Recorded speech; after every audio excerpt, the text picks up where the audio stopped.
From suburban parks to rural Australia, these furry invaders are everywhere, transforming the landscape. And in residential areas, their tunnels and burrows cause the ground to collapse. The country's booming rabbit population has become a national plague with widespread consequences. Rabbits are the #1 threat facing this new housing development in suburban Melbourne.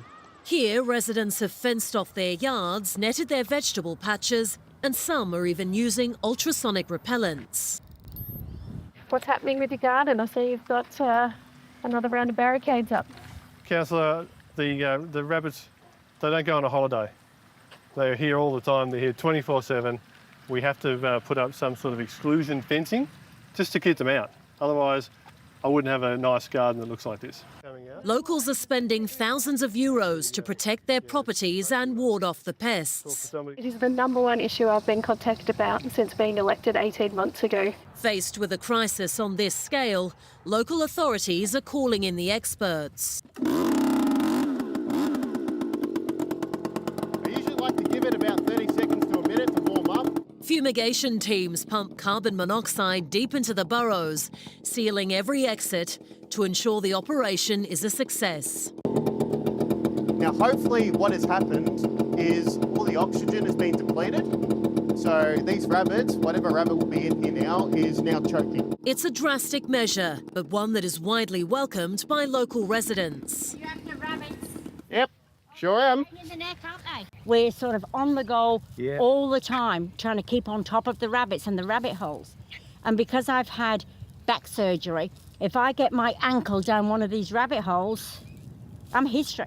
Rabbits aren't just overtaking towns and suburbs, they're also causing chaos in the countryside, directly threatening more than 300 native species of plants and animals. Meanwhile, local farmers are paying a heavy price. Each year, the financial damage exceeds 120 million euros. Crops are destroyed, but losses can also come from more unexpected places. What the rabbits do, they actually contaminate the pasture. They urinate on it, they have their dung hills on it, and they keep on digging, scratching. So where they've done that, the stock don't want to eat that grass. So that becomes a major problem. It's a struggle shared by every farmer in the region. So here the fence line's good, it stops the rabbits. But down further, you can see where they're getting through. It's an idyllic backdrop for Leon's horse hobby farm, but over time, the terrain has been hollowed out. If a horse came along, galloping along in the dark, fell into one of these holes, they could easily break a leg. And if a horse breaks its leg, it needs to be put down. So you've just lost the family pet, your asset, your weekend hobby. But for Leon, that's not an option. Oh yeah. You gotta love Frisians. Fat, furry, farty. That's a Frisian. So when night falls, he calls in backup. Hey Adam, thanks Hey, for Leo. coming in, mate. No worries, good to see you again. Indeed, it looks like a good night for It it. does, beautiful, isn't it? I had a quick look through the thermal, Yep. and I tell you what, there's a few out there for you, mate. You're not going to be bored tonight. Sounds good to me. Cool. Let's get some gear, eh? Adam is a professional shooter and demand for his services has never been higher. We've had so many more calls from farmers coming in. We can't keep up with it at the moment. There's so many properties and it's getting into the winter months now coming on. So they're everywhere. Now's the time to get onto them and shoot them. So we'll do our best. Hiding during the day, the rabbits now overrun the open plains. Armed with a thermal scope and an air rifle, Adam prepares to pull the trigger. He just won't sit still long enough for me, will he? Yep. I just need him to turn his head. 67 metres, is it? Got him. That's a hit. That's a hit. He's down. Every night, Adam culls between 50 and 100 rabbits. But with a total population exceeding 200 million, his efforts are just a drop in the ocean. The only effective solution to solve the problem across the entire continent is biological. In the 1950s, the myxomatosis virus decimated more than 98% of Australia's rabbits. But the survivors developed immunity.